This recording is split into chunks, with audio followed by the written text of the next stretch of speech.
Okay, 5.6, direct and inverse variation. Okay, so first off, let's try to get a concept of what the direct variation is. A function where the ratio of variables is a constant.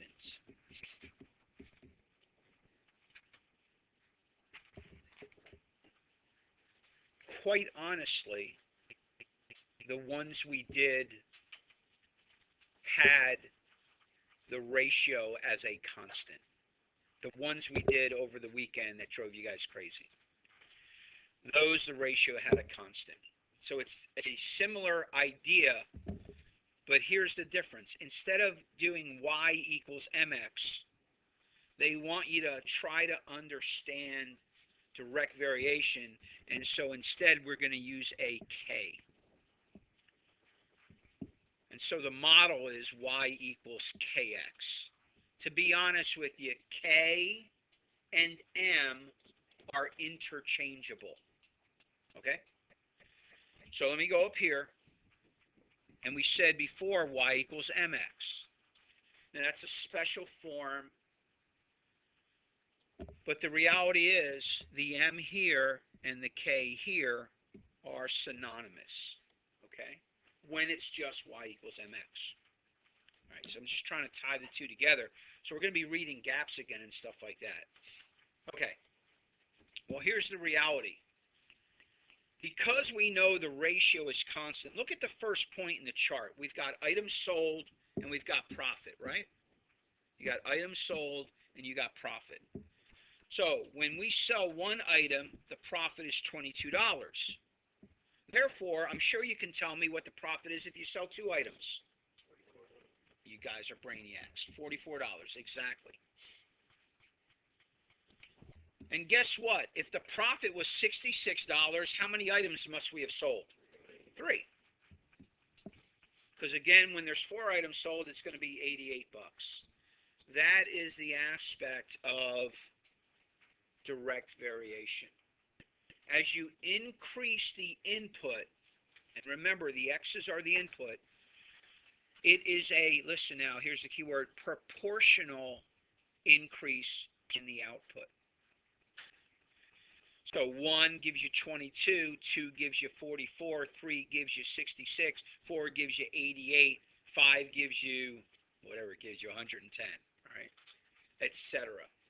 It is directly proportional. And so here's one other aspect of directly proportional. As you increase the input, you also increase the output, right? As our x's increased, didn't the y's increase? So as you increase the input, you increase the output, and it's proportional. It's in a ratio. There is a ratio. So if we were to take this one, we need to figure out k. Now again, because it's proportional, every gap is the same. So again, this is how I should have taught the M on Friday. All we need to do is pick one gap. That's all. We don't have to worry about all the gaps. Just pick one gap. Pick 2 points and figure out the y gap and the x gap. So do you agree that the y gap between 22 and 44 is a 22? Okay, that's all we need. That's our top. And now, because we chose the first and second, again, we got to choose those same 2 points for the x gap, and the x gap is a 1, right? So what's the value of k? K equals 22. If they asked us to write this specific function for this chart, it's real simple. It's y equals, I'll use my green here, put the 22 in for the k, and write x. So again, it's like what you were doing the other night. You were putting in for m, now we're just putting in for k. Say, Mr. Scarfy, why didn't they just leave it m? Mathematicians, I don't know. They want to confuse students. They just want to confuse you. But the m and the k, they're interchangeable. They really, really are.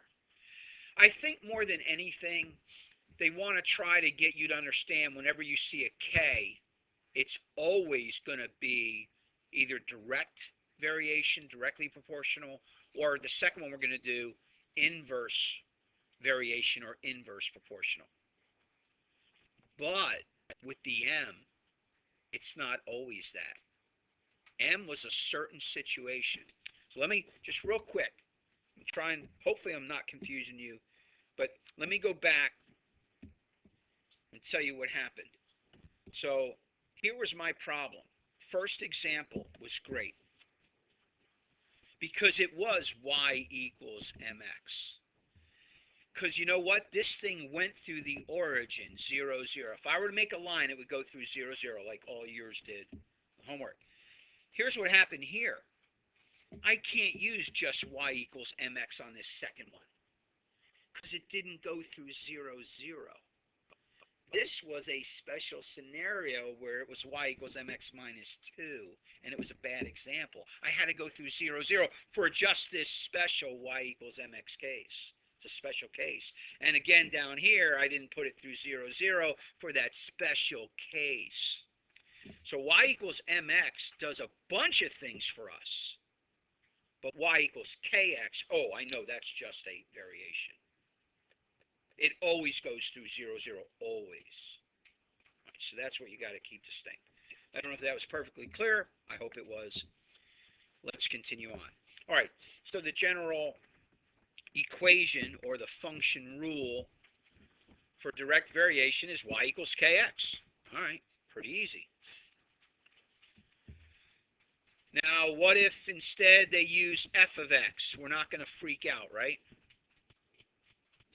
If they use f of x, we're going to say that's the same as y, and it's still going to equal kx.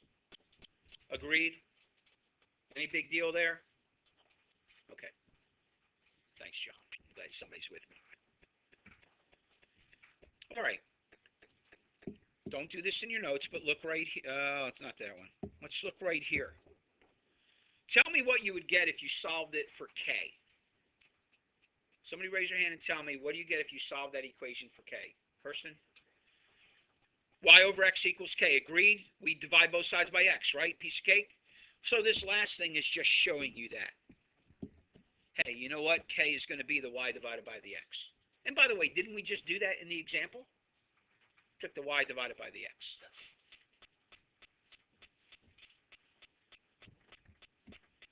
Here's the reality. I could have not even done the gaps and just divided the y value by the x value. What's 22 divided by 1? What's 44 divided by 2? What's 66 divided by 3? So I didn't even really have to do the gaps. I could have just done the x and the y. And that's what this is trying to show you. You can just do the, it's not delta y, change in y over change in x, just y divided by x. Okay? So direct variation. So if you need to write the function, it's y equals kx or f of x equals kx. If you need to find the value of k, divide any y by its x, and you'll get the value of k. Here's the special situation. The y-intercept b value is 0. In other words, it goes through the origin. Every direct and inverse variation goes through the origin, the 0, 0 point. So some terms. K is called the constant of proportionality. No matter what 2 points you pick, isn't K the same? It is the same, right? And things that are the same are constant. So K is called the constant of proportionality. Yes, sir? Because C gets used in something else. Their standard form of a linear function, and it's ax plus by equals c, which is also a constant, but not the constant of proportionality. Okay, so but that is why, all right? But yes, our logical minds would want it to be c. It just is the way it is. And again, quantities that vary directly are also said to be directly proportional.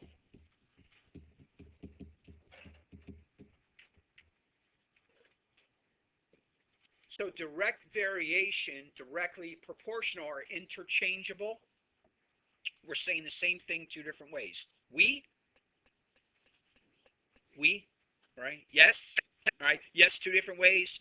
Direct variation, directly proportional. Saying the same thing two different ways.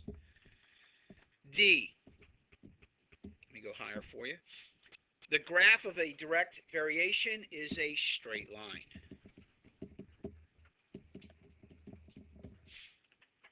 And again, our direct variations start at the origin.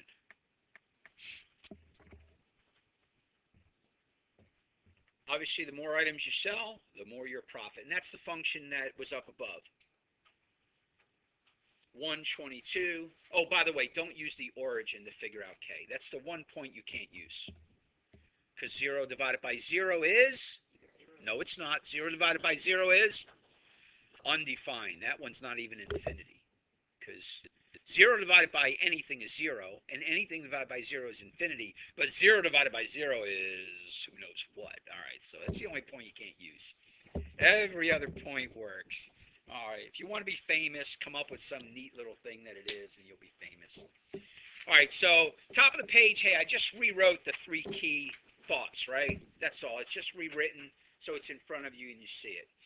So if they tell you in E, find the constant of proportionality, I should have written that in and saved the time. Find the constant of proportionality and write the function rule if y varies directly with x. Well, look what they're doing in this first one. They're not showing us a graph. They're not showing us a bunch of points. They're giving us one y value and one x value. Now, to find the constant of proportionality is easy. We're going to use that formula, right? So just for clarity's sake here, I'm going to write it. K equals y over x, right?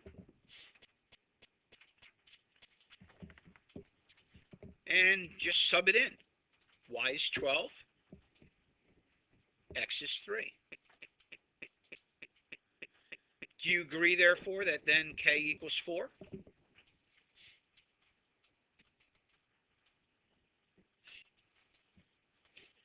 And write the function rule. Now, again, which one do they want? Do they want the y or do they want the f of x? Normally, we'll use the y unless they ask for the f of x. And all you got to do is put 4 in for the k, right? Y equals 4x.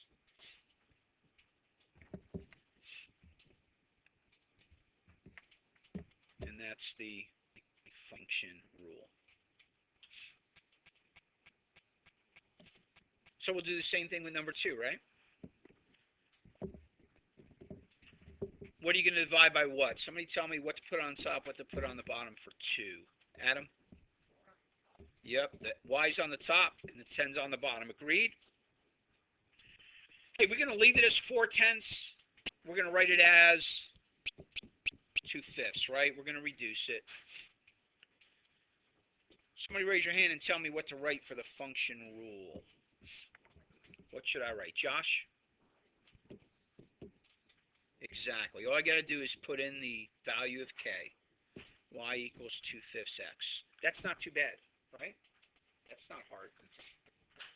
That's not hard.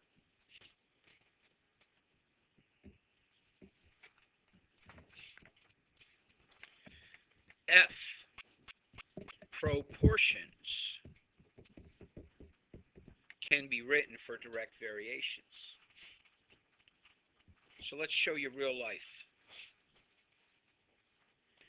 If force varies directly with mass, notice what they told you. They told you this is a direct variation. And you got to know that. And 3 newtons, not fig, by the way, if 3 newtons results from 9 kilograms, then how many newtons results from 30 kilograms?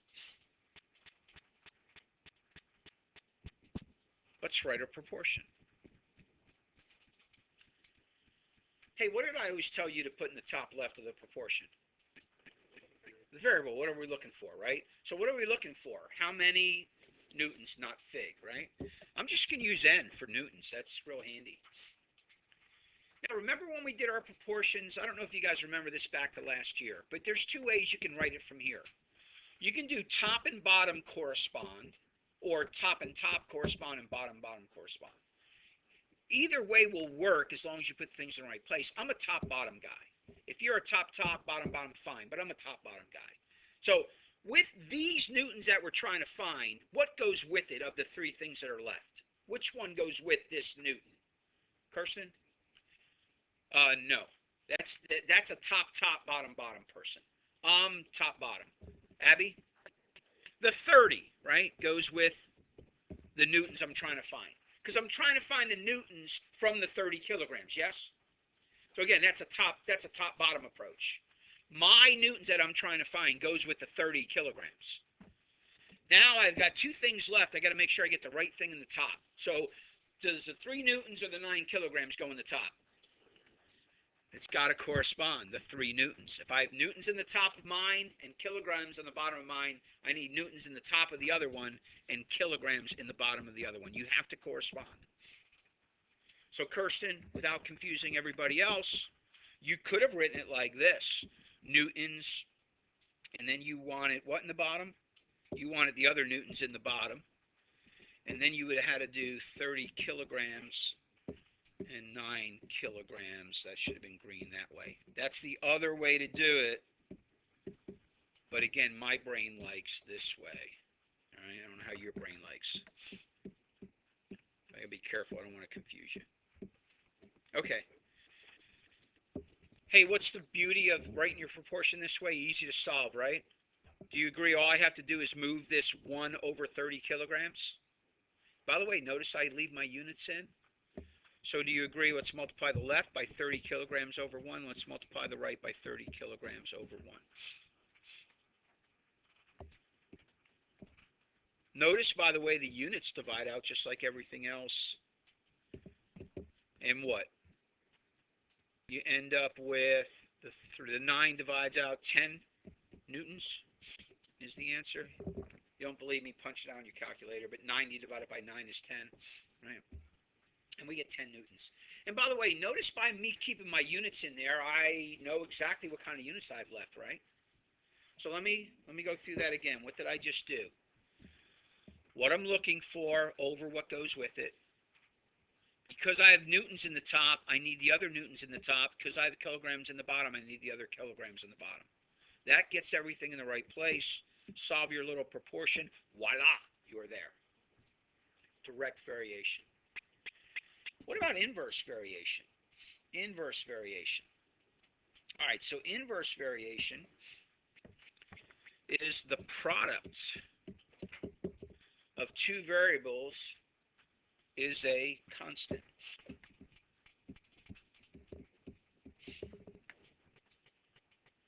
The product of two variables is a constant.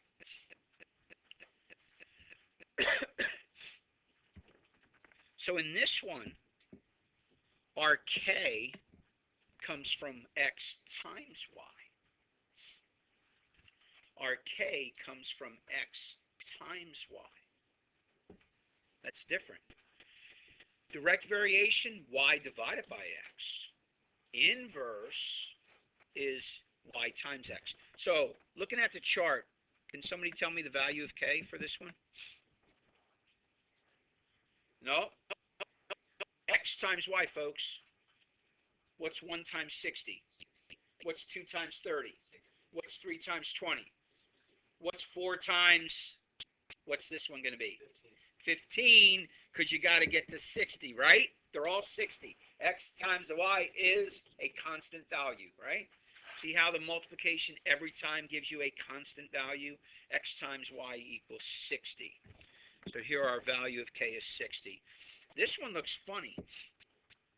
In this one, it's actually an exponential curve down like that.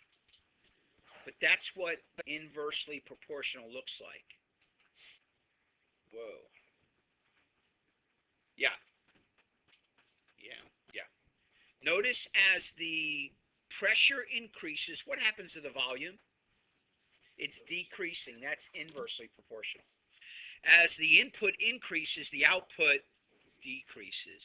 That's inverse. Inverse variation or inversely proportional. All right. All right. So again, we need the general rule here. So the big key is don't get the two confused. So now we got to write the general equation. Well, this one's, okay, so let me go back. Go all the way to the right. Remember, x times y equals k, yes? Right? Didn't we just say that? Go ahead and solve that for y. What would you get if you solve that for y? Somebody raise your hand and tell me, solve this for y. Very simple. Andrew? So y equals k over x. I agree. So that's the first one. Notice what this one looks like. Y equals k over x. Right? All I did was take this and solve it for y. I divided both sides by x, right? That's all you got to do. Look. In case I lost you, look on the right. Divide both sides by x. Don't you get y equals k over x? You do. So that's the pattern you got to know there. And again, if you're going to write it in functional notation, you're just going to use, oops, I wanted that to be green. You're just going to use f of x. Right? Again, the first two are the same, one in functional notation, the other in regular. I just don't want it to confuse you. K is still the constant of proportionality. I'm going to abbreviate for time's sake. So again, the key is we got to find K, correct? To write the rule, you got to find K. In this case, how do you find K? K is x times y.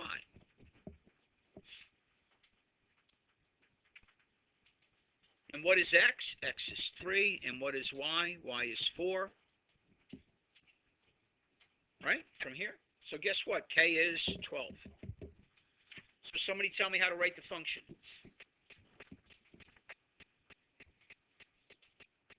Somebody tell me how to write the function. I know I'm going fast. Sorry for that. This is on video, though, by the way. Somebody tell me how to write the function. Raquel?